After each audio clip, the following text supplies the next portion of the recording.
marka madaxweyne iska daa Soomaali liin iska daa isaaq degrays buu qaybinaya anu waxaan aaminsanahay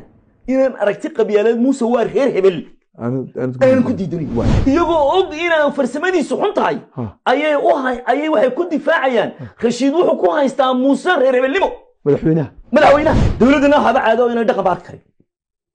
marka aad kaatay maanta u baahatay u yeeratay waati marxataad ka tay inay tiriyo warado shaqadii qabsada maanta way u yeertay waana la qaybiyaysan loo xukumo maxaan u sheegaa markaan aroorta hadlo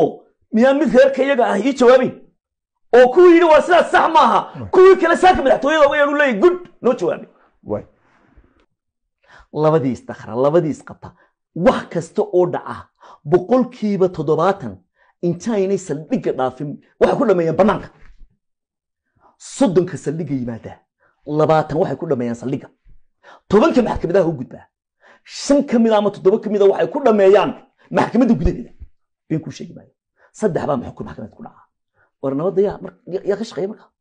war dadka dhaqanka yaa ka shaqeeya dawladana haba caado inay dhaqan baad karin marka aad kaatay maanta u baahatay u yeeratay waati marxataad ka tay inay tiriyo warado shaqadii qabsada maanta way u yeertay marka dadka dhaqankii anigu ma aaminsan inay ku sifaysan yihiin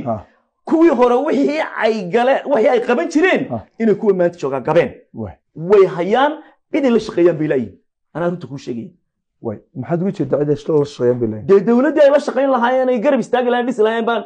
farsamadeedii iyo arrinkeedii taladeedii wanaagsan meesha ka maqan maxaad ugu sheeg weydeen meedaan xaq u lahayn wadanka meedaan la lahayn maxaa dawladda ugu haleynaysan soodigan le ilaa 70% 95% anaga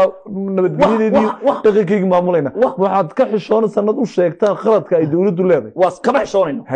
kama xishoonayno ma waxaad u nacaysaan wadankii dalnimada waxaad u nacaysaan khaladkii dawladnimadu gashay ay tiraahdo dhaqanka ma doonayno kama xishoonayno kama xishoonayno dhaqanka waxaan ugu xishoonayno inaan ka xishoonayno nadiir u ah warniyahow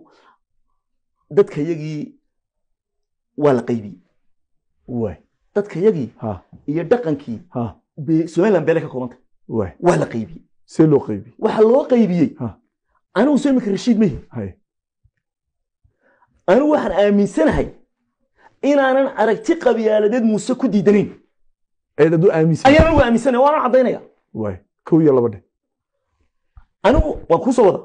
anu waxaan aaminsanahay inaan aragti qabyaalad Muuse waa reer hebel aan ku diidanay kuma diidan dadka yagii hoggaanka maanta jooga wuu qaybiyo xukumo aniga dadka qabiilooyinka deegaanka Soomaaliland qaar kamid ah oo haystaan Muuse iyagoo og inaan farsamadiisu xun tahay ayay waxay ku difaacayaan Rashiid wuxuu ku haystaa Muuse reer hebelnimo madaxweynaha jamhuuriyadda marka anigu maanta oo dhan waxaan adileeday maxaad ugu sheegi weyday miyaana dadkan ahayn iyo kamid ahayn maxaan u sheegaa markaan aroorta hadlo miyaan mid reerkayaga ah ii jawaabin